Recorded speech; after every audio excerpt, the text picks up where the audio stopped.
24 տարի առաջ փայլուն իրականացվեց Շուշիի ազատագրումը, այդ փայլուն ռազմական գործողությունից 2 տասնամյակ անց հայ զինվորներն ապացուցեցին, որ նոր սերունդը պատվով շարունակում է ավագների գործը։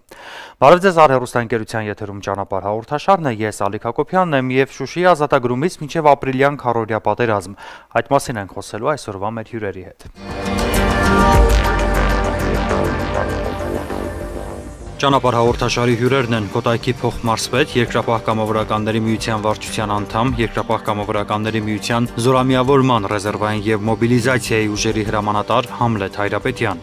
Մահապարտների արծիվ գումարտակի ազատամարտիկ Գագիկ Կինոսյան, Երկրապահ կամավորականների միության վարչության անդամ Արմեն Հովհաննիսյանի անվան համար 194 դպրոցի տնօրեն Նունե Մանուկյան, Արցախյան ազատամարտի մասնակից Պահեստազորի սպա, ապրիլյան քառօրյա պատերազմի կամավոր Արթուր Եղիազարյան։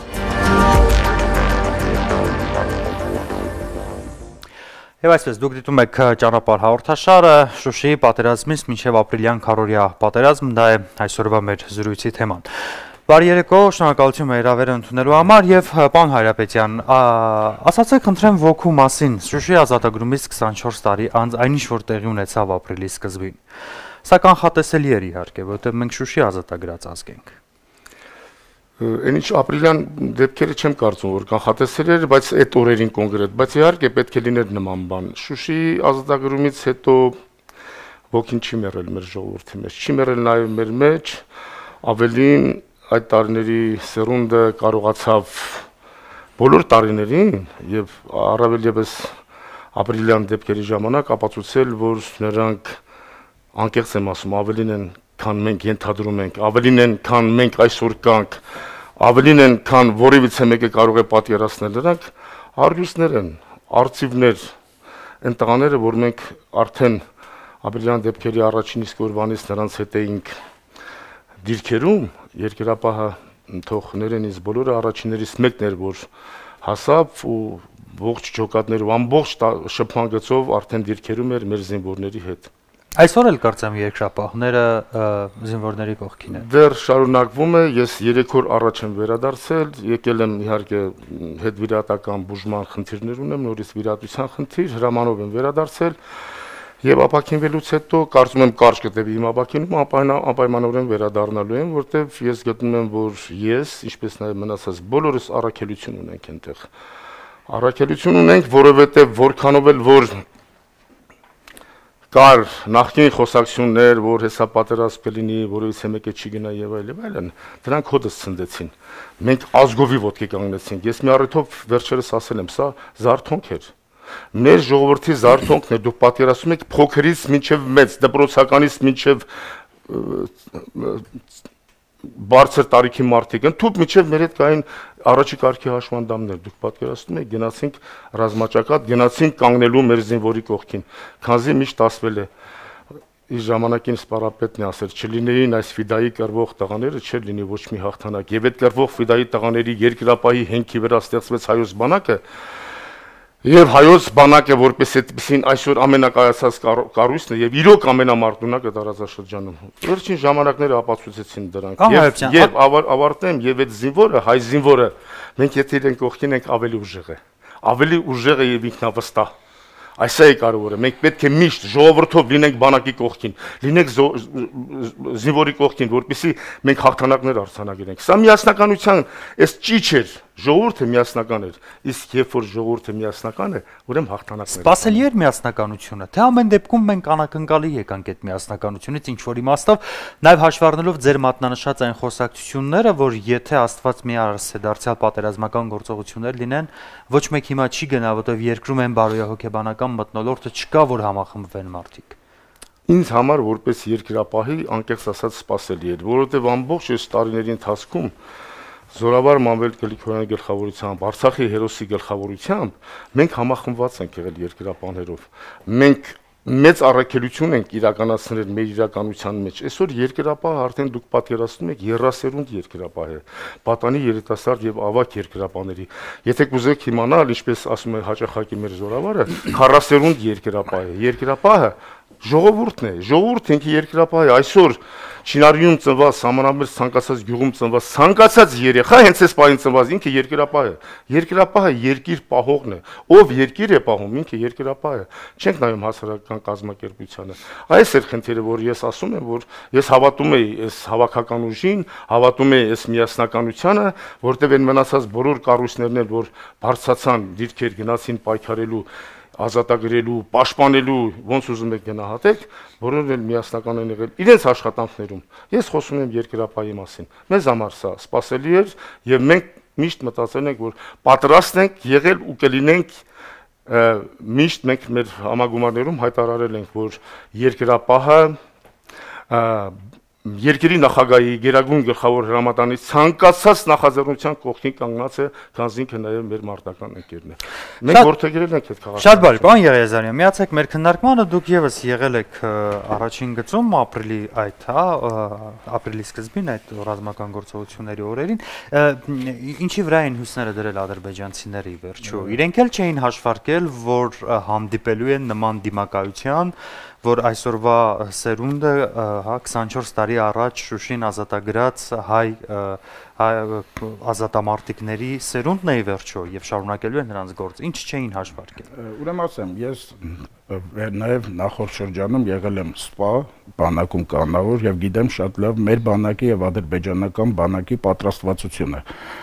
սպառազինությունը։ Ադրբեջանցիների հաշվարկը իրենց սպառազինություններ եւ այն տեղեկատվական դաշտը, որ իրենք իրենց ժողովրդի համար ստեղծել են, որ Հայաստանը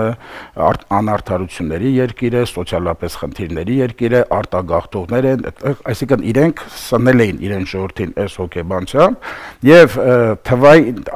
թվային եւ տեխնիկական առավելություն ունենալը մի կողմ, այս ամեն ինչը իրար հետ հաշվարկած, նրանք փորձեցին կայծակնային արագությամբ խնդիր լուծել, բայց կյանքը ցույց որ դա շատ քիչ է, որտեղ եթե չկա ոգին, մնացածը այսպես ուղղակի միջոցներ են։ Դեռ եթե Նժդեհյան ուսմունքն էլ ուսումնասիրենք, ընդեղել էր ասում, երբևիցե թվային եւ տեխնիկական առավելությունը դա հաղթանակի հիմք չի։ Իհարկե սա չպետք է մեզ այսպես ոգևորի եւ մենք այսպես թեթև նայենք, որտեղ ինչքան էլ հակառակորդին թերագն սենց մոտեն մենք, բայց պետք չի թերագնահատել, որտեղ ունի միջոցներ, ունի ֆինանսական կարողություններ եւ փորձում է առավելագույնս անել։ Մենք պետք է ուղղակի ավելի բարձրացնենք մեր զգոնությունը եւ փորձենք առավելագույն լուծել մեր առջև դրված խնդիրները։ Այնուամենայնիվ ձեր գնահատմամբ Ադրբեջանի համար անկանխատեսելի էր այն բոլորի համար է, ոչ միայն ռազմական, պատասխանը, որ ստացան իրենք հայկական։ Այո, ոչ միայն ռազմական, նաև քաղաքական դաշտում կարծում եմ որոշ այսպես գերտերություններ, որոշակի նաև այս ամենջում հիմա տեսանելի է հաշվարկներ ունեն, բոլորի համար անսպասելի էր։ Բայց կարծում եմ հայ ժողովրդի հայության համար անսպասելի պիտի չէ։ Ուղղակի մենք մի քիչ լավ չէինք ճանաչում, բայց այդ սաղմերը վերջիվերջո 94 թվականի զինադադարից հետո հաղթանակած սերունդ էր մեծանում։ Նրա համար թուրքը պարտված միջոց էր եւ երբ որ այսօր այդ թուրքը նորից եկավ, այդ երեխաները փորձեցին հայրերի, իրանց հորեղբայրների, եղբայրների քայլերը կրկնել։ Եվ ասեմ, մեր հակառակորդը նաեւ մի մեծ սխալ է թույլ տալիս, իհարկե հիմա դրա մասին շատ չասեմ, իրանք էլ են դիտում, բայց հենց իրենց գազանային կերպարը նաև նպաստում է, որ մեր ոգին էլ ավելի բարձր լինի, որովհետև, այսպես ասենք, պատերազմին, տեսեք, Գերմանիա եւ Ֆրանսիա, ասենք, պատերազմում են Լոթարինգիա, Էլզասի համար։ Հանգիստ կարող էր ֆրանսիացին հանձնվել գերմանցուն, գերմանցին ֆրանսիացու պատերազմական ինչ որ տարածքի եւ բնակչությունը այդ վախնել չուներ, կարող էր կառավարումը այս երկրից անցնել մյուսից նրան, դա բան չէր, բայց հայ եւ ադրբեջանցու, որը թուրքն է, այսպես գոնե գիտակցական առումով, գենետիկական խառնուրդ է, նրա, այսինքն մենք բնազդային այդ գիտակցությունն ենք, որ նա մեզ ցեղասպանող տեսակ է, այսինքն մեր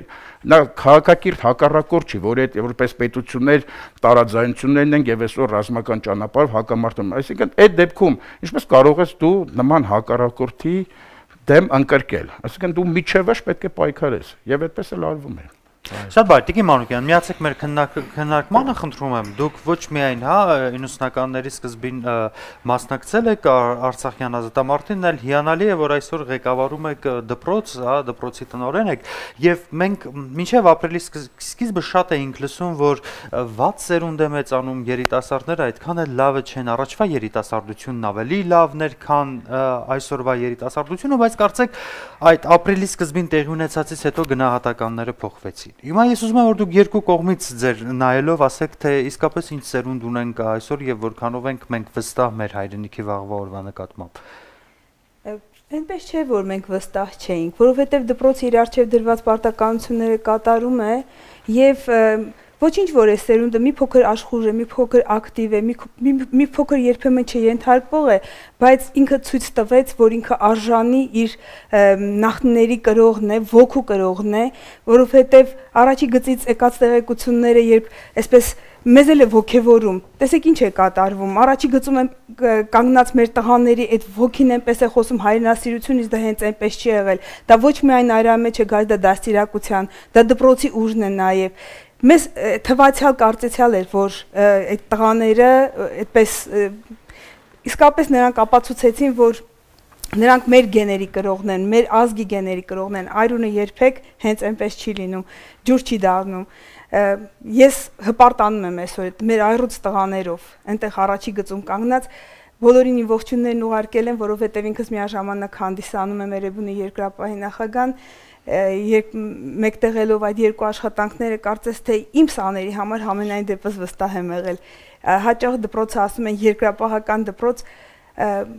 հպարտ եմ մեր սերնդի համար, հպարտ եմ այսօրվա երիտասարդի համար, նրանց ամուր կամք, ուժ եւ այդ ոգին թող տարածվի նաեւ մյուսների վրա, այն փոքրիկների վրա, որ այսօր դպրոցում են։ Նրանք մեծ դաստիարակություն ցույց տվեցին այսօր եւ թույլ տվեցին, որ մենք կարողանանք շատ ավելի հեշտ այդ հայրենասիրությունը նորից ու նորից մտցնենք դպրոցում, ապացուցենք, որ դպրոցը կայացած է, որ մենք վստահ ենք մեր աշխատանքում եւ այդ գնահատականը իրենք վերադարձրեցին իրենց ուսուցիչներին։ Գիտեք, հետաքրքիր օրինաչափություն ենք նկատում այս օրերին, որ երբ որ լրագրողները զրուցում էին վիրավորված տղաների հետ, բոլորը կարծեք թե ասում են, որ իրենց այսպես առաջնային նպատակն է շատ արագ ապաքինվել եւ վերադառնալ ու միանալ այն ընկերներին, որոնք հիմա առաջնագծում են։ Այսինքն սա եւս գնահատականն է այն մասին, որ ամեն դեպքում հայրենասիրական դաստիարակություն ստացել են այդ երիտասարդները, հա, եւ հավանաբար նաեւ դպրոցում։ Հայրենասիրական դաստիարակությունը հիմնական կրթության անբաժանելի մասն է, չէին կարող, ամեն ինչ միտված ու ուղղված է դեպի հայրենասիրությանը։ Ձեր բոլոր գործընկերներն են այդպես մտածում, թե ձեր անցած ուղին է նաեւ, որ ձեզ մի փոքր տարբերում է ձեր շատ ավելի իմ անցած ուղին եւս տարբերում է, բայց կարծում եմ բոլոր դպրոցներում ուսումնական process-ների անբաժանելի մասն է, չի կարող հայը, հայրենասեր մարդը չի կարող դասապրոցեսում այդ հայրենիքի իր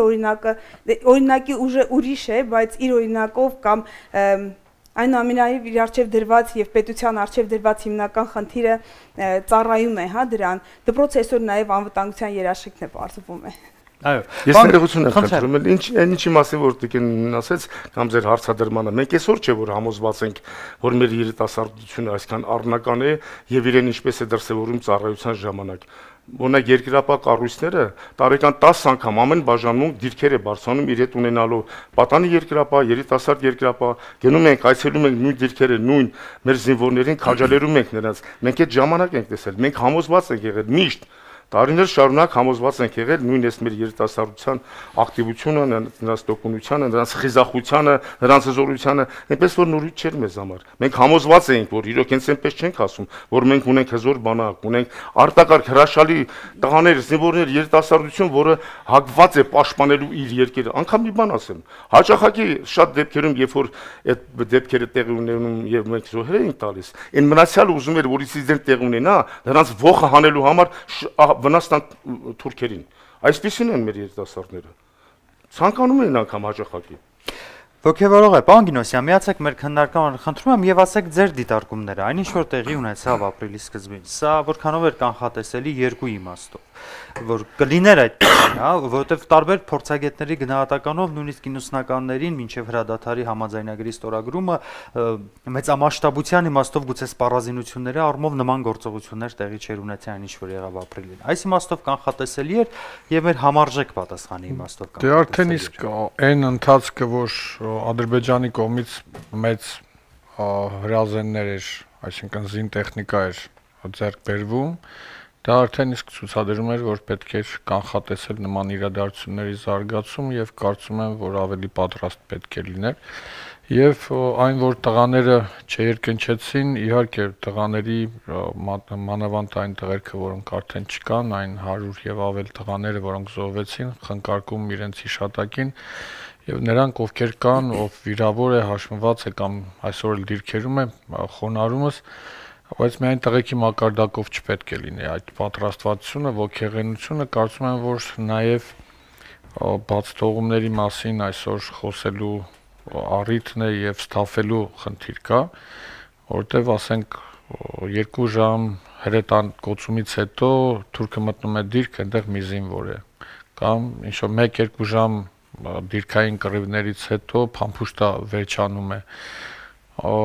չգիտեմ, զինտեխնիկայի մեր տարեթվերի հայտարարությունը, որը կարծում եմ մենք պետք է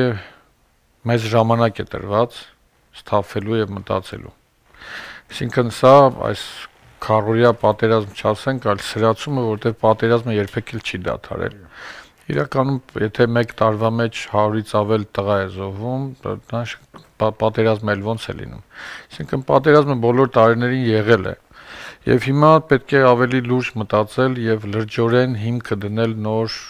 գիտատեխնիկական զարգացման, ռազմաարդյունաբերության զարգացման հիմքերը դնել, որպեսզի օր առաջ մենք կարող ենք կանխել հաջորդ նման սրացումը։ Այսօր մեր ժամանակ է տրված ամեն ինչ անելու, որպեսզի հաջորդ նման միջադեպը չլինի։ Մենք չունենք նավթադոլար, մենք ունենք խելքադոլար։ Մենք ունենք մտավոր կարողություն, որ ամբողջ աշխարհը դա ես այդ մի դրվագ Պետերբուրգում է եւ Պետերբուրգում ասում են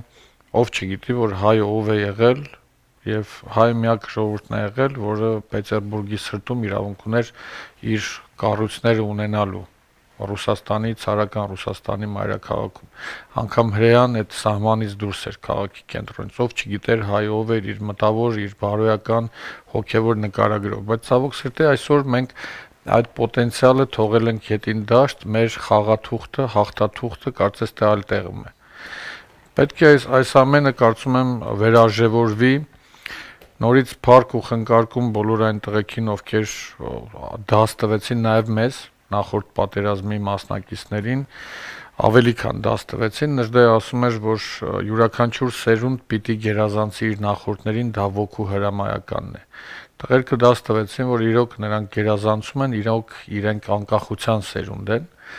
եւ ի տարբերություն մեզ, որ դեռ սովետի կնիքը մեր վրա կար, մենք այդպես մի կերպ թոթափեցինք, անկախության մտածելակերպ ձեռք բերեցինք, իրենք այդ ամենից ազատ են եւ ավելի քան հայրենատեր են։ Մենք այն ժամանակ շատերը, որ նոր սկսվում էր, շատերը ասում են, «Թո լավ, սովետը ոնց կարող է փլուզվի, ոնց կարող է», բայց դա հաղթահարվեց, բայց այս սերունդը այդ կոմպլեքսը կաղապարվածությունը մտածելակերպի չունի, ինքը ծնվել մեծացել է ազատ Հայաստանում եւ դա անցալում է որպես հայրենատեր զինվոր, իր երկրի, իր ազգի զինվոր, որը տերն է այս երկրի եւ ավելի քան տիրոջ նման պահեց։ Դա կարծում եմ շատ հզոր ազդակ էր, ինչպես նշվեց, այդպես ինչ որ անակնկալ չէր, որ մեր զինվորը այդպես պիտի պահեր, բայց այնուամենայնիվ շատ պես գոտեպնդող ոգեշնչող էր այն ամենը ինչ որ տեղի ունեցավ, բայց ցավոք սրտի մենք հերթական անգամ դիվանագիտական առումով տեղի տվեցինք, վստահ եմ որ 94 թվականին էլ շուտ էր պայմանագիր կնքելը, հրադադար կնքելը եւ այսօր էլ պիտի 4-րդ օրը չկանխվեր։ Երբ որ 4 օր ես դիտել եմ գրեթե բոլոր ռուսական համաշխարհային ալիքները, Ռուսաստանի, Ամերիկայից հաղորդումները Եվ 4 օր, երբ որ աշխարհը լռում էր, Ռուսաստանը հայտարարում էր, որ այո, ինքը ՀԱՊԿ-ի անդամ է եւ ինքը պարտավոր է, բայց Հայաստանին ոչ թե Արցախին օգնելու, Արցախը ՀԱՊԿ-ի անդամ չէ։ Բայց ինչպես գիտենք, անցած տարի նույն Շամշադինում, նույն նոյեմբերյանում, նույն ամեն ինչը տեղի էր ունենում եւ ռուսը նույն ձև լռում էր Ռուսաստան, այսինքն տվյալ դեպքում Հայաստանի Հանրապետության տարածքում էր։ Այս առումով կարծում եմ, որ երբ որ 4 օր մենք դիմակայեցինք եւ արդեն երբ որ սկսվեց հակահարձակումը, երբ որ հայը հառնեց եւ անցավ հակահարձակման, այդ ժամանակ բոլորը սթափվեցին։ Բոլոր երկրները, եռանախագահները, գերտերությունները, հարևանները, բոլորը սթափության կոչեր հնչեցրին։ Մենք պիտի հասկանանք, որ ի վերջո մենք ենք մեր ճակատագրի տերը մենք ենք։ Դրա մասին պարոն Գնոսյան, կարծեմ նախագահի մակարդակով նաև հայտարարվեց, որ մենք մեր հույսը մեր վրա պիտի դնենք անկախ բոլոր տեսակի պայմանագրերից եւ միջազգային կառույցների մեջ ընդգրկված լինելուց։ Միշտ գրանցել ենք, երբ որ հույսը մեր վրա ենք դրել։ Եվ կարծեք թե այս քարորիա ձեր նշած սրացման կամ էսկալացիայի պարագայում եւս մեր հույսը մենք էինք։ Որպես սահմանի առաջին գծում եղած, ասացեք խնդրեմ, պարոն Գինոսյանը քան որ շոշափեց այդ թեման, իսկապես մենք այնտեղ զենքի պակաս ունեցել ենք թե ոչ։ Որովհետեւ գիտեք, մի փոքր նաեւ գուցե շրջանառության մեջ դրվում են լուրեր, որոնք այսօր չգիտեմ որքանով պրոֆեսիոնալ են աշխատել բոլոր լրատվամիջոցների ինֆորմացիա տարածելու իմաստով։ Իսկապես հետաքրքիր է, ունեցել ենք խնդիր նման թեման։ Ես նախ ուզում եմ անդրադառնալ պարոն Գինոսյանին խոսքին, որ թվերի լեզվով խոսվեց, որ հրետակոծությունից հետո պարզվել է, որ դիրքում եղել է մեկ զինվոր կամ քիչ զինվոր։ Ես կարծում եմ, որ դա իրականությանը չի համապատասխանում։ Դա պաշտոնական լրատվություն է, Արծրուն Հովհաննիսյանի։ Ես չգիտեմ, ես ականատեսն եմ եղել, ինձ հետ նաև տղաներ են եղել այնտեղ։ Մենք իհարկե թերություններ ունենք, բայց այդ թերությունները այլ տեղերում են, բայց չասենք, ոնց կարող է դիրքում լինի մեկ զինվոր։ Չէ, մենք նաև պաշտոնապես ունենք այն հաղորդագրությունը, որ մենք իրականում չենք սպասել, որ Ադրբեջանը կդիմի այսպիսի լայնածավալ Կապա դասակները, ջոկատները այնտեղ եղել են հավուր պատշաճի քանակի։ Վերջի իսկ ինչ վերաբերում է զենքի քանակի տեսակին, ելի չափման միավոր այնտեղ եղած մարդը տերևալպանին չէր կարող դա գնահատել։ Ինչու, որովհետև նախ այստեղից ով գնաց պատրաստական գնաց եւ համազգեստով եւ զենքով եւ այլ տեղում հրետակոծության ժամանակ գալիս է ուրեմն հետևակը նոր կրվի մեջ ես մտնում հետևակի հետ նոր այդ ժամանակ կարող ես չափել ավտոմատիկ կիլոմետրի քիչն ու շատը։ Ես կարծում եմ, որ մեր երկիրը նման խնդիր չունի, մենք ավելին ունենք, մենք ավելի հզոր զենքեր ունենք, քան նրանք են, ուղղակի հանկարծակի հարցակումը բերեց նրան, որ չկարողացանք որոշակի այդ բաները օգտագործել։ Հանկարծակիություն կար եւ դրանով էլ նաեւ պայմանավորված էր հայտնի պաշտոնանկությունները պաշտպանության նախարարը։ Այստեղ հիմնական հենց թերացումը այդ հանկարծակիությունն էր։ Այսօր հանրության մեջ շատ է պատտվում տարբեր լուրեր, իրականում ոչ թե քիչ էր, կա սահմանված նորմ ինչքան պետք է լինի, բայց հաշվի առեք հակառակորդը, որ իր կարելի ասել ողջ արսենալով միանգամից հարձակվեց։ Եթե ջոկի վրա հարձակվում է միանգամից վաշ, գումարտակ, 8 հոգով 200 հոգու հետ կռիվ են տալիս, սա աննախադեպ էր, որտեղ մարտավարության մեջ ընդունված է հարձակվողը 3 անգամ, այսինքն հարձակվողը 3 անգամ է ավել ուժ նախատեսում պաշտպանության մեջ գտնվողի։ Այս հակառակորդը 10 անգամ ավել ուժ է նախատեսել հարձակվել եւ այսքանով հանդերձ որ կարողաց իհարկե պետք է վերջանարել փամփուշտ այդ ժամանակ ստեղ այ խնդիրը դա եթե նախապես ավելի ճիշտ կազմակերպության թիկունքը մի փոքր այլ ձև աշխատեր այս խնդիրները չէին լինի եւ հենց առաջին օրը այո այսինքն այս թերություններն էր որը հանգեցրել այն ինչպիսի վիճակում եղել են երբ դա նորմալ էր նորմալ էր երեխաների, տղաների մոտ ունեցած միջոցները։ Խնդիրը այդ ապահովումներ, որ նախապես այսպես ինֆորմացիաները չճշտված, այսինքն միջոցներ չէին ձեռնարկվել համալրելու ուժը։ Ավելի շատ բան Եղիազարյան, հետախուզության որոշակի իմաստով թերության, թե կամ թերացման գնում է պաշտոնական մոտեցումը, որ այսինքն հակառակորդը վաղուց դեռ ամիսներ առաջ անընդհատ խաղեր է տվել, զորաշարժեր է արել, այսինքն մեծ գոնությունը բթացրել է եւ դիտվել է, որ դա հերթական այսպես շարժերն է, բայց միանգամից հանկարծակի սկսել է գործել։ Հիմա նույն բանը հենց այս պահին է, կուտակումներն են, բայց այս պահին արդեն մենք այդ վիճակում ենք։ Մենք լուրեր ստանում ենք, որ կուտակումներ են եւ ադրբեջանական կողմից եւ հայկական կողմից։ Որտեւ մենք կարծեք թե հիմա մենք էլ ենք չես կարող, երբ որ գիտես հակառակորդը ուժեր է կուտակում, դու կանխատեսելի են արդյոք ռազմական գործողությունների վերսկսում, թե ոչ այն մասշտաբով կամ գուցե ավելի մեծ մասշտաբով ինչ որ տեղի ունեցավ ապրիլի սկզբին։ Խնդիրը հիմա քաղաքական դաշտում է, բայց քաղաքական դաշտում կարծես փակուղի է մտել, փակուղի, որտեղ փաստորեն երկու կողմն էլ արդեն սա զինադադարը չկա։ Միայն կոչեր են 94 թվի զինադադար այլևս չկա։ Հիմա թե ինչ ուր կգնա չգիտեմ, բայց Երկու կողմն էլ այսօր լավ զինված են, պատրաստված են, բայց միանշանակ ես կարող եմ ասել, որ հաղթանակը մերն է լինելու։ Ինչի համար, ոչ թե սա այսպես անպագորգոր է, որովհետև պատերազմում հաղթանակի միակ պայմանը, այսինքն զորքի պատրաստվածությունը չի, այդ պահին մարտական խնդիր իրականացնելը չի։ Երկարատև պատերազմի մեջ հանրությունը պատրաստ է թե ոչ։ Կյանքը ցույց տալիս, որ մեր հայ հանրությունը ավելի պատրաստ է։ Թեկուզ հետևեք ռմբակոծություններին, բանին։ Նայեք մեր բնակչությունը ինչպես է արձագանքում, երբ որ խաղաղ բնակավայրն են խփում, նայեք ադրբեջանական բնակչությունը ինչպես է արձագանքում։ Դրա համար իրենք էլ լավ գիտեն իրենց հանրությանը եւ իրենց ամբողջ հաղթանակը իրենք կառուցում են այսպես արագ գործողությունների միջոցով լուծելու։ Եթե դա չի ստացվում, ապա չի կարող ես առումով թույլ երկու բառից ասել էլ եւ քանի որ ասենք այսօր ասենք կանխատեսել լինելու է թե չէ անկեղծ եմ ասում սա արդեն այդքան էլ էական չի մենք պատրաստ ենք եւ ավելին ասեմ եւ ավելին ինչպես Սպարաբադների ժամանակին ասում ամեն մի ժողովուրդ իր պատերազմը մեկ անգամ մինչեւ վերջ պետք է տա Այս անգամ գոնե մենք մինչև վերջ պետք է մեր պատերազմը տանք, ավարտենք պատերազմը։ Ասացեք, խնդրեմ, պարոն Արարապետյան, ո՞րն է մինչև վերջը, որովհետև այս օրերին շատ տարբեր են խոսակցությունները։ Ո՞րն է վերջը լինելու լուծումը, որովհետև մի փոքր դժվար է պատկերացնել, թե Ադրբեջանի ավելի հեռու տարածքներում պետք է ավարտենք պատերազմը, որոնք պարտադրված լինեն նստել բանակցությունների ու այդ խնդիրները, ինչ որ մենք առաջադրում ենք ընդունել, Արցախի անկախություն, դատապարտված են, պետք է ընդունեն։ Արցախի անկախության ընդունումը իրենց համար օրհասական է, պետք է ընդունեն, նոր այնուհետև նստեն բանակցությունների, չգիտեմ, նոր գրավել տարածքների վերադարձի մասին։ Մենք դեռ հայկական շատ հողեր ունենք իրենց տարածքներում։ Թող դրա մասին մտածեն նաև։ Այսօր խեղճանալու կամ նվաստացած նստելու կամ խնդրել որ գնալ բանակցությունների ժամանակներն անցել է։ Մենք այսօր պատրաստ ենք մինչև վերջ մեր պատերազմը տալու։ Ես անկեղծ եմ ասում։ Բազմահազար ժողովուրդ այսօր գտնում է սահմաններում ու գնում են ու ամեն օր են գնում։ Թող նրանք իմանան մի փոքրիկ այսպես խայծի դեպքում, կայծի դեպքում իրենք դատապարտված են կործանվելու։ Իրենց հետ շատ բանակով, իրենց հետ շատ զենքերով, իրենց հետ շատ թուլամորտ այդ զինվորներով, որոնք մարտի դաշտից փախչում էին։ Մենք ակնատեսն ենք եղել, թող ասի, փախչում էին մարտի դաշտից, արդեն իրար վրա էին կերակում։ Կերակում էին հետևակի վրա, որ հետ չփախչի։ Այս չեն նրանք, վախկոտ քուչիկները։ Ես մի փոքր ստեղ պատերազմի հետագա ընթացքի մասին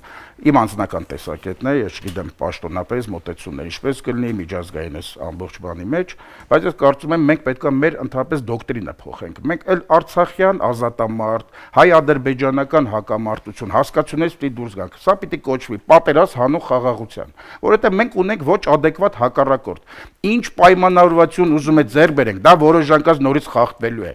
Այս հակառակորդը միայն մի լեզու է հասնում, պատժի լեզուն։ Նա պիտի սանձվի եւ նա մոռանա, որ պետք հայի վրա կարող է ձեռ բարձրացնել։ Նա պիտի պատժվի եւ վերջնական խաղաղության մենք հասնենք, որտեվ անընդհատ մենք այսպես տեմպով օրական 1 զոհ, 2 զոհ, 3 զոհ, ինչքան, այսինքն դա ոչ վերջն է տեսնում, ոչ բան։ Ավելավ է վճռական գործողություններ, ճիշտ մոտեցում լինի, մենք ամբողջ դոկտրինը սրա կառուցենք եւ վերջնական հաստատենք խաղաղություն։ Միգուցե սա հակասություն է ընտրում հանուն խաղաղության պատերազմ, բայց պետք է մեկ վճռական մարդ եւ ավարտել այս պատերազմը։ Տիկին Մանուկյան, ձեր տեսանկյունը, ուր պետք է գնալ, ո՞րն է լուծումը։ Ես էլ եմ կարծում, որ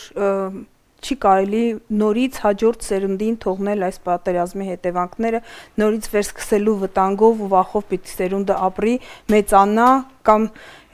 ինձ էլ է թվում, որ սրա վերջը անպատճառ պետքա լինի վերջնական հաղթանակը, վերջնական լուծումը, Լեռնային Ղարաբաղի ինքնավարության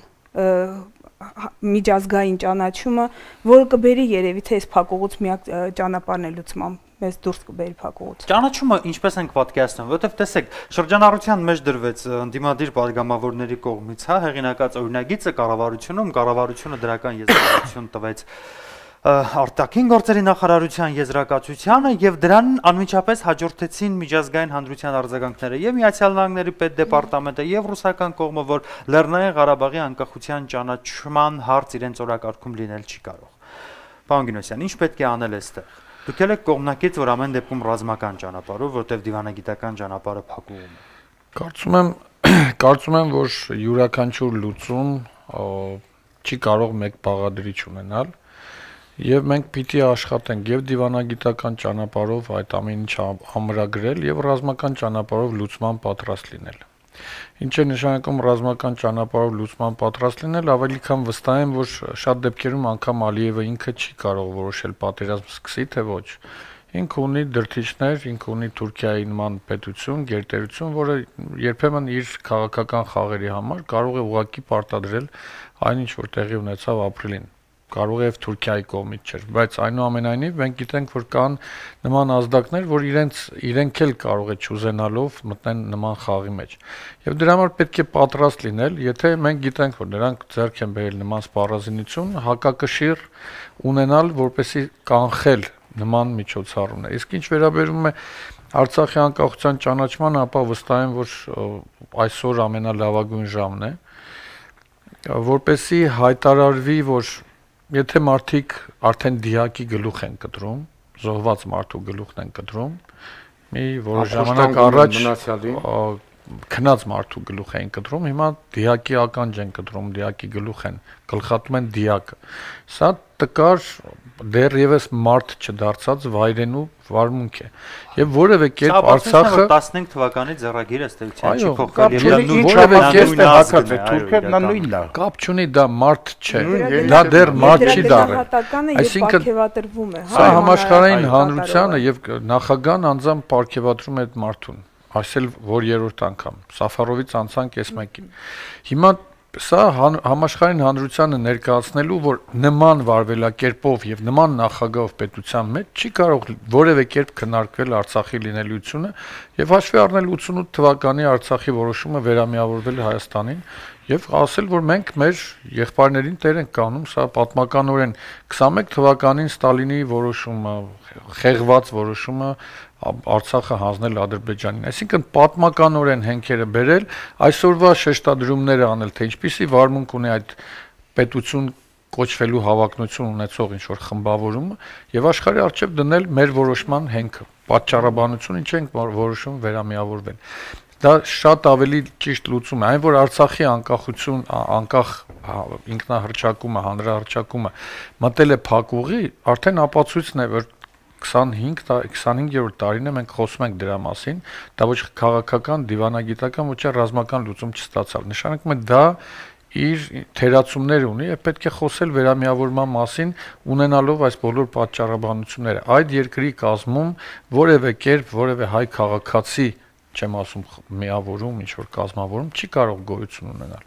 Սա կարծում եմ իրական վերջնական լուծում այդպես պիտի լինի։ Հռչակել Հայաստանի Հանրապետություն, որի մեջ ներառվում է նաև Արցախ։ Իշխող կուսակցության տարբեր ներկայացուցիչներ հայտարարեցին այս օրերին, որ նաև այս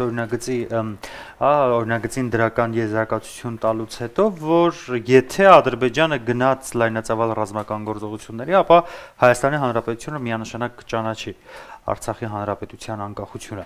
Քարոզչական դա մինչև էտել էր հնչել, մինչև այս քարորյա սրացումն էլ այդ միտքը հնչում էր։ Հիմա կարծեք թե օրակարգում կա, իհարկե պետք է սպասել իրադարձությունների զարգացմանը, պարոն Հայրապետյան։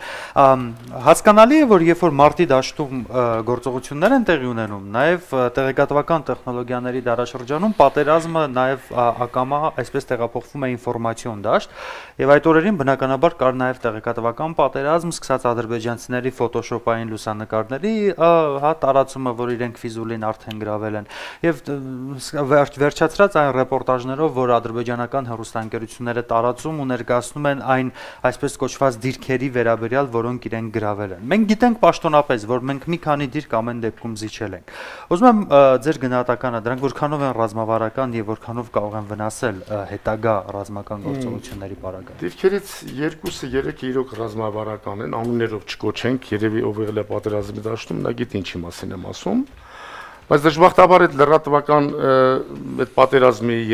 հիմնականում լրատվության մասին մենք այնտեղ իրազեկում չենք ստանում, որտեղ մենք այլ գործ էինք այնտեղ կոչված եւ մեր գործն էինք անում։ Պետք է երկրում ամեն մարդ իր գործն անի։ Պետք է այս երկրում ինչին քիչ առաջացեց, այս միասնականությունը չթողենք որ տարանջատվի, գնա, ասենք լրատվամիջոցները, ասենք սանդիմադիր կուսակցություն է, սադիմադիր կուսակցություն է, սա է։ Մենք մի ժողովուրդ ենք, միած մի ժողովուրդ։ Այսօր մենք մի գեր խնդիր ունենք։ Այս պատերազմում հաղթել եւ վերջ դնել պատերազմին։ Այն մնացյալը առ ոչինչ է։ Մենք ժողովրդով ոտքի ենք կանգնած։ Էլ պետք է չմտածել, որ ասենք այսօր նրանք արդյոք մեզ խփելու են, արդյոք պատերազմը վերսկսելու է, որ մենք ճանաչենք Արցախի անկախությունը։ Պարոն Գինեսյանը ճիշտ ասեց։ Մենք հռչակագրով դեռ այդ հայտարարել ենք, որ Ղարաբաղը, Արցախը Հայաստանի անբաժանելի մասնիկն է։ Մենք այսօր էլ նմանատիպ իրավունքներ ունենք կանգնելու Արցախի կողքին, կանգնելու Արցախի ժողովրդի կողքին եւ տանել պայքարը մինչեւ վերջ։ Այնտեղ ես չեմ կարծում, որ այլ խնդիրներ պետք է առաջանա մեր մեջ, որ մենք ինչ որ հարցում հապաղենք։ Եվ հետո ասենք ես թողենք սա քաղաքագետներին այդ Արցախի ճանաչումը եւ Հայաստանի կողմից որպես անկախության ճանաչումը, սա թողենք քաղաքագետներին։ Ես խոսում եմ որպես այս պահին զինվորի։ Ես այստեղ եկել եմ որպես զինվորի, եկել եմ որպես հրամանատարի եւ ուզում եմ խոսել այդ մասին։ Իմ խնդիրը մեկն է. ազատագրել հայկական հողերը, պարտադրել ճշնամուն ճանաչի Արցախի անկախությունը եւ եթե կուզեք իմանալ կապիտուլյացիա, всё, էս է։ Իմ խնդիրը սա է, ստիպել նրանց, որպեսզի նրանք ծնկի գան։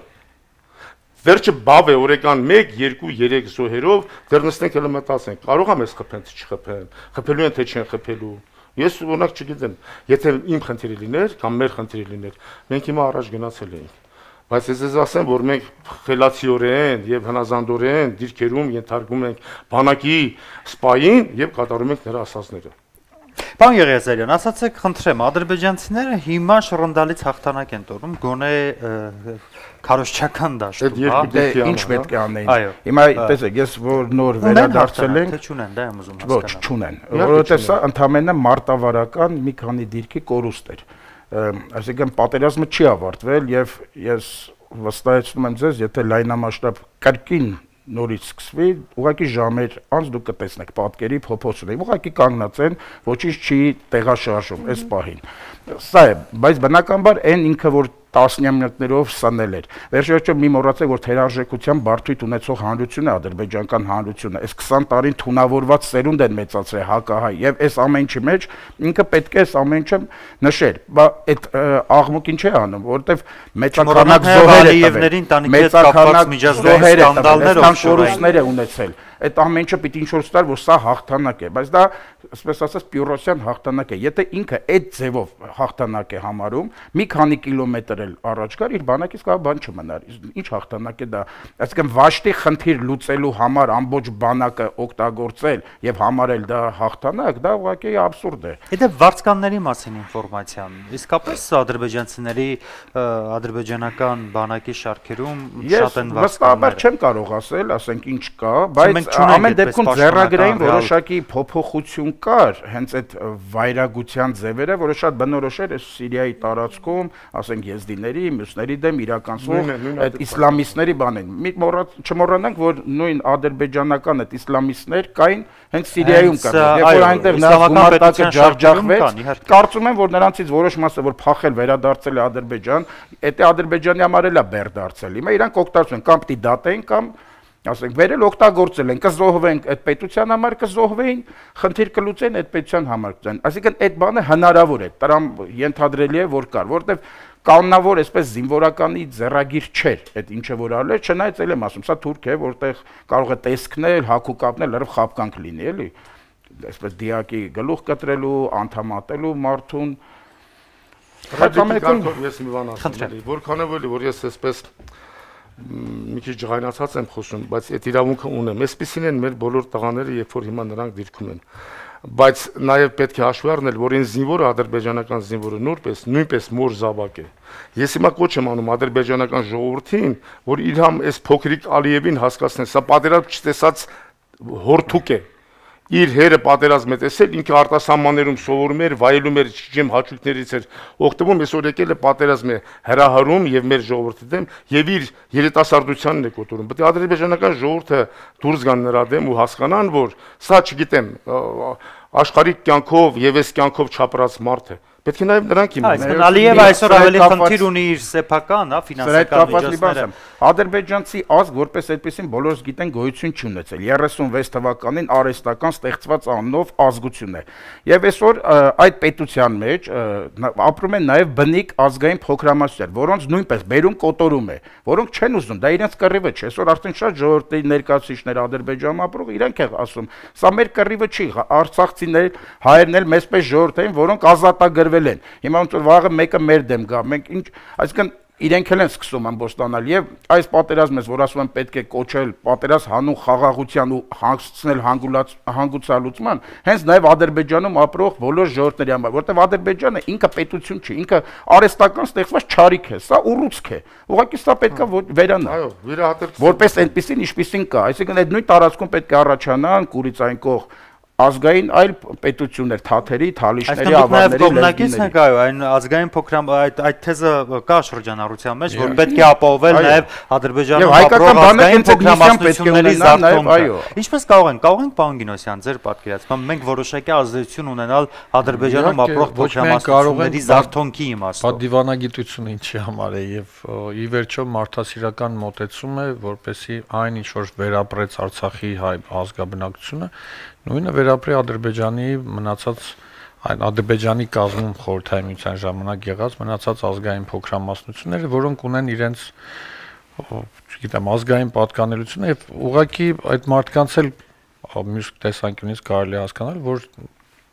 ինչպես նշվեց, փախնում էին մարտի դաշտից, որովհետև դա իրենց կռիվը չի։ Ես մի որովհետև հայրենիքի զգացողություն կներեք, մի քանի օր առաջ լրատվությամբ գնաց, որ լեզգիների 21 դիակներ են տարել Ադրբեջանի լեզգիաբնակ շրջանել եւ հետարքիր բան նկատեցի։ Հակահայկական ոչ մի տրամադրություն չկար։ Հակաիշխանական էր, որ ինչի են մեր երեխեքին տանում կոտրում, այսինքն իրենք են հասկան, որ իրենց երեխեք ուղակի չպիտի լինեն, մեր երեխաները Իտալիևների համար խնդիր ունեն հայերի հետ, որ գնան հայերի դեմ զոհվելու։ Հանուն ինչի։ Ինչ են անում հայերի դեմ։ Գալուց առաջ ես համակարգչում ինտերնետում նաև կարդացի Թալիշստանի այնտեղ ինտերվյու էր գնում եւ այնտեղ եւս Թալիշի ժողովուրդը այսպես մտավախություն ունի, որ որպես փոքրամասնություններ առաջնագից գնալով Ադրբեջանը նաև իր համար մեկ այլ խնդիր է լուծում, դրանով մաքրում է նաև այդ փոքր ժողովուրդների իր տարածքում բնակության խնդիրը, փոքրամասնություններից ավելի կառավարելի դարձնելու։ Այս օրերին շրջանառության մեջ տարբեր թեզեր են դրվում մեր երկրում եւ խոսվեց նաեւ Տիկին Մանուկյան, որ որոշ քաղաքական գործիչների կողմից այդպես միտք առաջ եկավ, որ պետք է աղջիկների զինծառայությունը դարձնել պարտադիր։ Գիտեք, որ նաեւ օրինագիծ է քննարկվում 18 տարին լրացած բոլոր տղաներին զորակոչել բանակ, այսինքն վերացնել տարկետման իրավունքը։ Ինձ հետաքրքիր է ձեր տեսակետը մասնավորաբար աղջիկների զինծառայության իմաստով։ Ճիշտն ասած մենք արդյոք խոճապային տրամադրություն չի այս մասին խոսել։ Ընդհակառակը, ոչ, ես կարծում եմ, որ պիտի կանգնվի նաև բոլոր բարձրագույն ուսումնական հաստատություններում ամբիոնները, կարծում եմ այնտեղ աղջիկների առաջին բուժօգնության այդպիսի դասընթացները պիտի վերականգնվի։ Աղջիկներ ունենք, որ սովորում են ռազմական ինստիտուտում եւ Կամովի գնացել են սովորելու։ Ունենք, բոլորն էլ հիմա մենք շատ լավ դիպուկահար աղջիկներ ունենք այսօր։ Որոնք պատանի երկրապահներ են։ Մեր պատանի երկրապահները, մենք երասերունդ երկրապահի բոլոր դասընթացներով անցած մեր երեխեքը մենակ տեսնեք ինչպես են ծառայում։ Աղջիկների 60, պատանի երկրապահի 60-70% է այսօր աղջիկներ են, որոնք ուժեղ ոչ մի բանով չեն զիջում մեր տղաներին։ Այո, կարելի է այդ մոտեցման հարց է։ Աղջիկները այո կարող են ծառայել։ Օրինակ իսրայելական բանակում թիկունքային հիմնական աշխատանքները իքական սեռի ներկայացուցիչներն են։ Տեսեք, մտածողության տարբերությունների հարց կա։ Օրինակ Իսրայելում եթե զինվորական, օրինակ Գոլանի բարձունքում ծառայ, որ ուզում են պատժեն, ուղարկում են մայրաքաղաք։ Դա նշանակում է դու տղամարդ ես, որ դու ծառայես սահմանի վրա, դա պատիժ է համարվում։ Ասում եմ, որտեղ այնտեղ կանանց տեղն է մայրաքաղաքում, թիկունքային զորամասերում ծառայելը։ Պատվազրկում է դա, որտեղ տղամարդը պետք է, այսինքն դա զինվորական է, ինքը այդ համազգեստի մեջ եւ այդ մասնագիտություն է կրում, իր տեղը պիտի լինի իր գործը, որտեղ առավելագույնս կարող է վարել։ Այս մտածողության շրջակում կարելի է բան փոխել, պարտադրանք չլինի, որտեղ առաջին հերթին դեռ հանրային մտածողության փոփոխություն կա։ Առաջինը վերցեք, որ մենք որպես նաև արևելյան ժողովուրդ, ասենք պատվի խնդիր է, աղջիկը գնա մեր համար կռվի, տղամարդիկ բա ուր են, ասենք տղամարդը պետք է անի, բայց կարելի է մի փոքր մեղմել եւ սկսել ընտանիքում այդ դասիրակությունը, այսինքն նազանքային կանայք իրենց դերը ապացուցել են, որ շատ կարեւոր է։ Ներողություն եմ խնդրում, այս կառումով ես բայց եթե աղջիկը ցանկություն ունի, ինչու՞ չէ։ Ես աղջիկների պարտադիր ծառայությանը դեմ եմ, բայց տարկետում հանելը իհարկե պարտադիր է։ Տարկետման հետ։ Ես առաջի գումարման ազգային ժողովի պատգամավոր եմ եղել։ Ես նախագիծ մեր ժամանակ էլ առաջ քաշեցինք, բայց չանցավ։ Եվ նաև վերջ կդնենք այն բոլոր ասեկոսներին, թե այս ինչի տղան տեսեք փողով գնաց սովորելու, բանակ չգնաց, ինչի տղան եւ այլն, որովհետեւ մի տեսակ վերահսկեցնենք գիտությունը, դարձնենք պարտադիր ծառայությունը, սովորողը բանակից հետո էլ կգա սովորի։ Կասած տղա կլինի, թող գա սովորի եւ ոչ թե այսօր ասենք, չգիտեմ, փողոցներում միջերով զբաղվեն եւ այլն։ Պարտադիր է դա, թող գնա բանակում ծառայի, գա ուսումը շարունակի։ Կամ գնա ծառայի, եթե ինքը սովորող է, գա շարունակի սովորել։ Սա կարևոր խնդիր է, ես կարծում եմ, սա էլի մի քանի այսպես ասեկոսների վերջ կդնի։ Գոնե հասնի նվազագույնը։ Ասեք, Իմիջայլը զարմանալիորեն այսպիսի իմ աշակերտների շրջանում էլ այսպիսի բան եղավ, դպրոցը ավարտելուց անմիջապես հետո զորակոչվեցին, ընդունվեցին ու անմիջապես զորակոչվեցին բանակ։ Վերադարձան, իրենք փոխեցին իրենց մասնագիտությունը եւ գնացին զինվոր ակադեմիայում սովորելու։ Այդ բանակը իրենց հասունացնում է եւ ավելի այդ ժամանակահատվածը ճիշտ ընտրության հնարավորություն է տալիս ապագայի մասնագիտության գործում։ Այն շատ կարեւոր է։ Իսկական բոլոր այն գնահատականները, որ գիտությունը կտուժի դրանից հակառակը քշահի միայն։ Մենք այստեղ համակարգում ենք, որ բոլոր 18 տարեկան տղաները շատ դեպքերում զբաղեցնում են մարդիկ, որոնք եկեք նայեք, մոնիթորինգ արեք վերջին, ասենք 20 տարում։ Այդ որ գնացել են, որի բանակից ազատվել են գիտության զարգացման, ինչքան են այսօր գիտության զբաղվում եւ ինչ են տվել հայ գիտության զարգացմանը։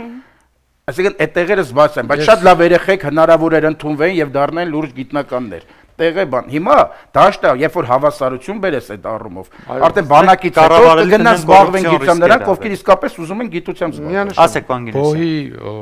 անդամներից մեկը շատ պատվարժան մի մարդ, անունը չտամ, մի օր պատական հանդիպեցինք եւ բողոքեց, որ անընդհատ գալիս են ասում են, այս երեխուն նշանակի, ինքը շատ խիստ մարդ է, այս երեխուն նշանակի էլի բանակի խնդիր ունի։ Պես զայրացած ասում է, չեմ հասկանում, բոհը դասալուկության վայր է, ինչ է նշանակում բանակի խնդիր ունի։ Տղամարդը բոյից մեկ ընկնի 10 կտոր կլինի, թող գնա ծառայի։ Այսինքն ոչ մի բան գիտությանը տալու բան չունեն, իրենք այդպես տակուկ տեղեր են գտնում։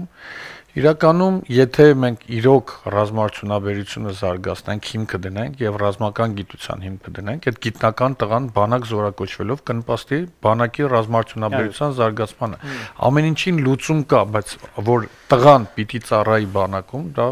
կարծում եմ ոչ մեկ կասկածի տակ չի կարող դնել։ Նույնիսկ Պաշտպանության նախարարի մամուլի խոսնակը Արծրունո Հովհաննիսյան չէ այդ թեզը առաջ քաշեց, որ բանակում չծառայես տղաներին աղջիկ չպետք է տալ։ Իհարկե ֆեմինիստները անմիջապես աղմուկ բարձրացրեցին, որ աղջիկները իր չեն, որ նրանց տան կամ չտան, հիմա մի քիչ փոխվել է ժամանակները 21-րդ դարումը, բայց իսկապես եղել է, չէ՞, այդպես։ Դա չգրված օրենքի շրջանում կարող է մտածել ժամանակին էլ, այո, ժամանակին էլ այդպիսի ավանդույթ կա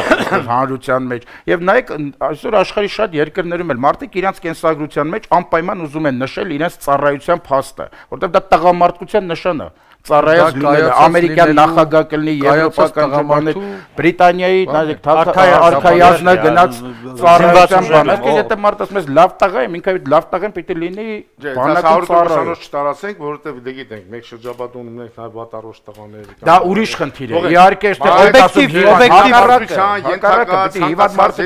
պետք է ծառայի հայոց բանակում։ Խոսքը առողջի պատճառները թողնենք։ Մենք հիմա ենք ծառայում։ Շարլ դե Գոլի որդին ծառայել է պատերազմի մասնակցել, ինչ է եղել։ Հիմա հենց մեր եթերաժամը մոտեցավ ավարտին, փորձենք ամփոփել, ի վերջո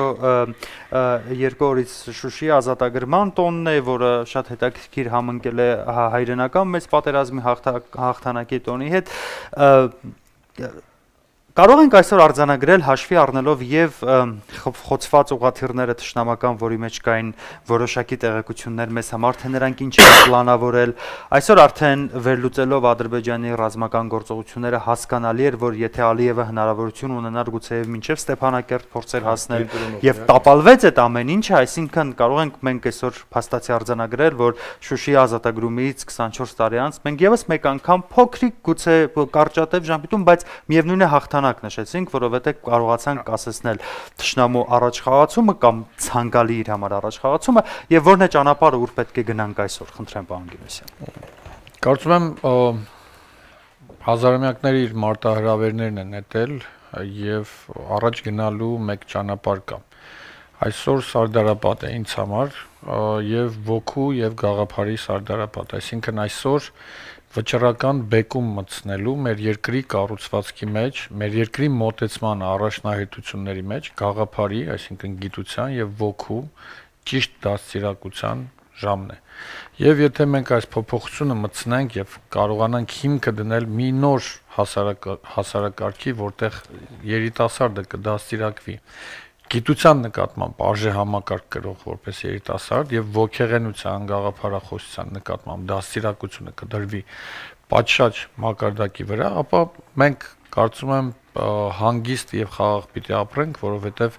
նման երկրի վրա լիարժեքորեն այդպիսի երկրի վրա ոտնձգություններ այլևս չեն լինի, որովհետեւ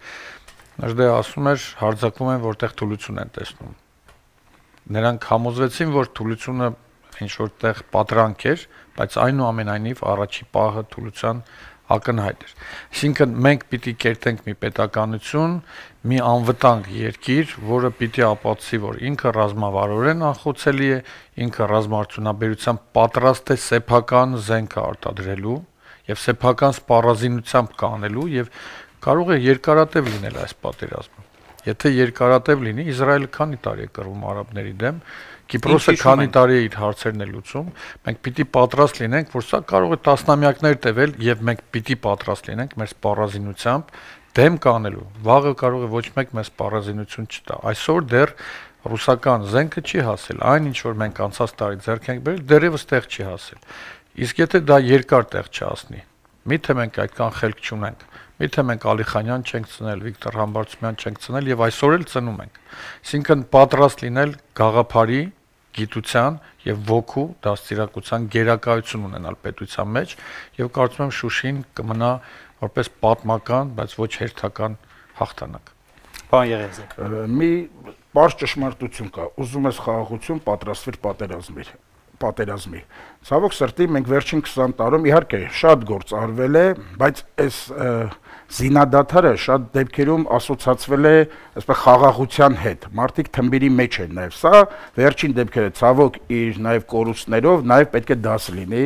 Մենք վերանայենք մեր ամբողջ համակարգը, ոչ միայն պաշտպանական, այլ ընդհանրապես պետական կառավարման ամեն ինչ, սկսած պահեստազորի մոբիլիզացիայից, այ ես միշտ կողմնակից եմ եղել ազգ բանակ կոնցեպցիայի։ Ցանկացած քաղաքացի ինքը պետք է լինի նաև զինվորական եւ ծառայություն կրելու ձև ունենա։ Հիմա տեսեք, այդ առաջին օրերին հախուռն, ասենց մի քանի հազար մարդով պատրաստական մեկնեցինք։ Մեկը գրասենյակից դուրս գալով, մեկը միտեղից, բայց պետք է մենք մշտապես ֆորմայի մեջ լինենք, այսպես որտեվ այդ պահին իհարկե պատրաստ էր ամեն ինչի գնալով, որտեվ լսում էր ինչ էր կատարվում եւ ոչ մի բանի առաջ չէր կանգնում, բայց այսպես սառը դատելով պետք է մենք նայենք, որ համակարգը այդպեսին լինի։ Ինչ կլինի, եթե մենք տարին մեկ անգամ, ասենք 15 օրով, օրինակ, պայմանական եմ ասում, դա ավելի լուրջ մասնագետներ կարան որոշեն, թե ինչ կան, ասենք լինի վարժանքներ եւ 15 օր էլ ասենք պոստ պահել, մարտական դիրք պահել։ Ժամանակին Գերմանիա, ֆաշիստական Գերմանիա խուսափեց հարձակվել Շվեյցարիայի վրա, ոչ թե նրա համար, որ Շվեյցարիան հայտարարել էր ես չեզոք եմ։ Ուղղակի Շվեյցարիան ազգ բանակ էր։ Եվ մեկ օրվա մեջ կարող էր 1 միլիոն մարդ հանել ոտքի եւ Գերմանիան եւ այդ այլ խնդիրներ լուծում գլխացավանք էր Եվրոպայի մեջ հանգած միանգամից իր դեմ մի փոքրիկ երկրից 1 միլիոն զինվոր դուրս գար։ Այսինքն մենք այս մոդելը պետք է անենք եւ երբ որ մենք այդպեսին դառնանք, ուղղակի հակառակորդը մտքով չի անցնի մեզ վրա հարձակվել։ Եվ մեր նույն ժամանակ մեր պետական, տնտեսական համակարգ այնպեսին պիտի դարձնենք, որ նաև պատերազմը չխանգարի մեր երկրի զարգացման, ինչպես Իսրայելը։ Մշտապես պատերազմ են, բայց նաև այդ երկիրը ոչնչից անապատի մեջ փոշնի մեջ դարձավ պետություն։ Մեր աչքի առաջ այս 50-60 տարում եւ պատերազմում է եւ զարգանում է։ Այսինքն մենք պիտի մեր ամբողջ կոնցեպցիան կառուցենք սա, մենք պիտի հաշտվենք իրողության հետ, ունենք նման հակառակորդ, դրանցից փախնել չի լինի, կան եւ պետք է այս պայմաններում մենք ունենանք հզոր, ուժեղ, զարգացած Հայաստան եւ ապահով։ Եվ ապրիլի սկզբին էլ համոզվեցինք, որ ի վերջո բոլոր գերտերություններն էլ իրենց շահերն են փնտրում այս Ես մի բան լրացնեմ պարոն Եղիազարյանի խոսքին, ուղղակի պիտի լինի համակարգ, հենց առաջի կրակոցի հետ մեկտեղ կես ժամից մոտակա մերձակա բնակավայրերի այդ զինված մարդը հասնի սահման, 2 ժամ հետո Ստեփանակերտից 6 ժամ հետո Երևանից։ Այսինքն ամեն մեկը պիտի իմանա առաջին մեխանիզմը պետք է գործի։ Եվ պիտի իմանամ, ես պիտի դիմեմ այստեղ, պիտի զենքը ստանամ այստեղ, պիտի գնամ այն մարդու հրամանատարության տակ, իր հետ բարձրանամ այս դիրքը։ Եվ դա այնքան հստակ, յուղված, աշխատած մեխանիզմ պիտի լինի, որ բոլորը իմանան։ Հենց առաջի զանգ եւ ես գնում եմ այս հերթականությամբ եւ բարձրանում եմ զինկոմիսարիատում զենքերն էլ ունենա ամեն մարդ անվանական իր զենք ունենա տեղում։ Տիկին Մանուկյան, ճանապարհը ասեք։ ձեր պատկերացմամբ, ուր պետք է գնանք։ Ուր պիտի գնանք դեպի հաղթանակ։ Ես լինելով կին ուզում եմ ասել, որ բոլոր ժամանակներում, ինչպես Նժդեհն է ասում, ազգերի ճակատագիրը պետք է փնտրել մայրերի ափի մեջ։ Ես ուզում եմ կոչ անել բոլոր մայրերին, որ ամուր լինեն, ուժեղ լինեն, իրենք սնեն ու դաստիարակեն իրենց սերունդը այնպես, որ ամեն պահի պատրաստ լինի կանգնելու զենքը ձեռքին պաշտպանելու իր մի բուռ հողը, վառ պահելու այն տղաների հիշատակը, որոնք ընկան եւ 90-ականներին, եւ այսօր, եւ այս ընթացքում, եւ այս 24 տարիների ընթացքում, այնուամենայնիվ որպես մայր աղոթում եմ բոլորի համար եւ ցանկանում եմ, որ խաղաղությունը շուտ լինի։ Սա իմ կանացի ուղղակի ցանկությունն է։ Իսկապես պետք է նշել հարգանք ու պատիվ այն մայրերին, որոնք այս օրերին զավակներ ունեն, զինվորականներ, որ ծառայում էին հայոց բանակում, եւ որոնք նաեւ հրապարակային ելույթներով ասում էին, որ իրենց որդիները ոչ մի խնդիր չունեն, նրանք այնտեղ են, ամուր ոգով են, ծառայում են եւ ոչ թե բողոքում էին, դժգոհում էին, հա, տրտնջում էին իրենց բաժին ընկած բախտից, որ այս օրերին հենց իրենց տղաներն են բանակում։ Սա եւս իսկապես շատ գնահատելի էր։ Եվ նաեւ այն մայրերին, որոնք այսպես ուժ ունեցան կորցնելով իրենց որդիներին նվիրելով հայրենիքին, կանգնեցին հերոստացույցի առաջ եւ էլի նորից իրենց կոչերով ոգևորեցին ու ամրապնդեցին նաեւ մեր զինվորներին։ Խոնարհում բոլորին։ Պարոն Հայրապետյան, ասեք։ Ուժն է ծնում իրավունք։ Հաղթողներին ձեր մտքից հասկացա, պետք է մինչև Բաքու գնալ, բայց ճանապարհը ասեք, ինչպես ռեալ ավելի։ Ու ասեցի, ամեն մեկ հայ կոչ եմ անում, քնանալուց առաջ, սա Անդրանիկի խոսքը, մինչև գլուխը բարձին դնելը պետք է պարտավոր լինի 1 րոպե մտածել իր երկիրը իր ժողովրդի մասին։ Ես որ ասում եմ միասնականություն, երկիր, ժողովուրդ, հայրենիք, սա ազգովի պետք է անենք։ Եվ ճիշտ է որ պետք է ռազմարդյունաբերական մեր պոտենցիալը ավելացնենք, մենք խելացի ժողովուրդ ենք։ Մենք պետք է աշխարհին ապացուցենք, որ խելացի ենք ախր։ Ցույց ենք տվել սովետության ժամանակ եւ այլն, որ ունեն գիտնականներ, որոնք ստեղծում են ահռելի տեսակ զինքատեսակներ։ Այսօր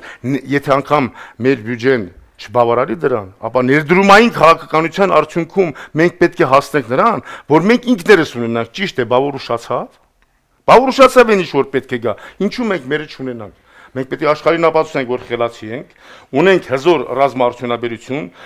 ունենք հզոր բանակ, որ իրականում այսօր ունենք, եւ կայացած կառույց, որպես այդպեսին։ Եվ գնանք նորանոր հաղթանակների, մենք դեռ անելիք ունենք։ Մենք դեռ անելիք ունենք, պարոն Գինոսյան, ճիշտ է որ մենք պետք է Մասիսի գագաթին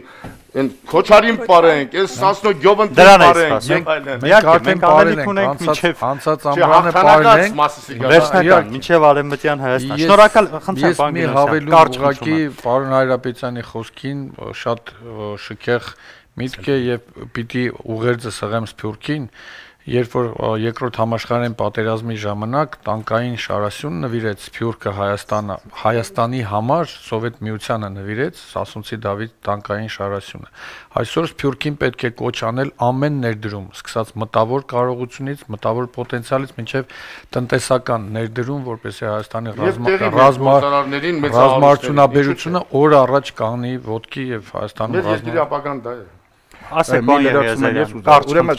կյանքը ցույց է տալիս, որ իսկապես այդ խոսքերը, որ սահմանը դա մեր տանդուրն է, դա ուղղակի վերացական խոսքեր չեն։ Եթե այսօր մենք թալիշում չպահենք, դուք պատկերացեք հաջորդ թուրքը որտեղ էր կանգնելու, ոչ միտեղ, կանգնելու էր հենց իմ տան դիմաց։ Այսինքն շարժեր միջը, այսինքն բոլոր այդ գիտակցությունը տնան, որ այնտեղ ոչ մեկի համար չեն անում, հենց իրենց համար, իրենց ծնողների, իրենց զավակների, իրենց ընտանիքը, եւ սահմանից սկսում է մեր տան դուռը։ Այդ դուռը պետք է ամուր պահի։ Ապրիլի կոչ անենք նաեւ բոլորին, մեր ժողովրդին։ Ապրիլի Սարգսյանի խոսքերը։ Որ գնան հերթափոխի, գնան, այսօր էլ դեռ մեր երկրի սահմանը սկսվում է խրամատից։ Եվ ապրիլի սկզբին իհարկե այնտեղ գտնվող բոլոր մարտիկները ապացուցեցին դա փառք Աստծո, որ ապրիլի սկզբին ծավալված իրադարձությունները չմթագնեցին մայիսյան մեր հաղթանակները, մայիսը մեզ համար հաղթանակների ամիս է, ուզում եմ բոլորի շնորհավորել այդ հաղթանակների առթով, վստահ լինելով, որ դեռ ավելի մեծ հաղթանակներ ենք տոնելու։ Շնորհակալ եմ, որ եկաք, շնորհակալ եմ ձեր օգտակար տեսակետների համար, այսպեսին էր այսօրվա ճանապարհը, միացեք մեր քննարկումներին յուրաքանչյուր շաբաթ ժամը 19:30 առայժմ։